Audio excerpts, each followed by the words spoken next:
Cinquième vidéo de correction de cet exercice bac. Le corrigé en PDF et l'énoncé sont dans les commentaires de cette vidéo. Nous avons déjà répondu aux 3 premières questions. Nous allons dans cette vidéo corriger les 3 petites questions de la question grand 4 et nous allons commencer par montrer que la fonction grand f qui est proposée là est bien une primitive de la fonction petit f.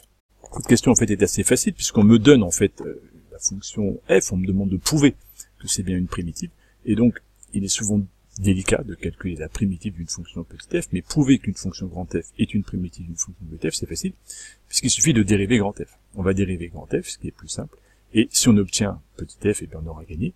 C'est ce qu'on va essayer d'obtenir. On calcule directement donc f', le carré, la dérivée de x carré c'est 2x, la dérivée de 5x c'est 5, et ici on a la forme exponentielle de u, qui nous donne u' exponentielle de u comme dérivée, et au final, en remettant tout en ordre, on arrive exactement à obtenir 2x plus 5 plus 40 exponentielle de moins 0,2x plus 1, soit petit f de x.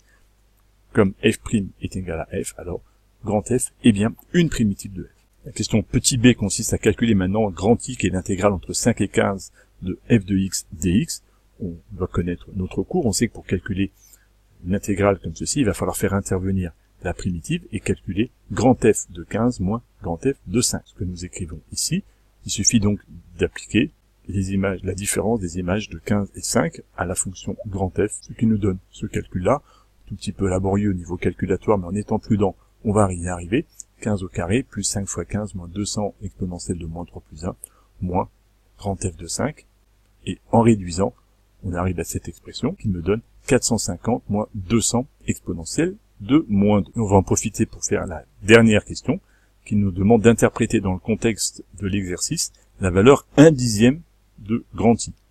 C'est une question classique, elle est posée un petit peu de façon piégeuse, car on voit pas trop ce que ça peut être que 1/10 comme ça de grand I. Il faut connaître son cours. Vous devez connaître ce qu'est la valeur moyenne d'une fonction. Le coup de le rappeler sur la copie, c'est que la valeur moyenne d'une fonction sur un intervalle AB vaut, appelons-la mu par exemple, et bien c'est 1 sur b moins a de l'intégrale de a à b de f de x dx.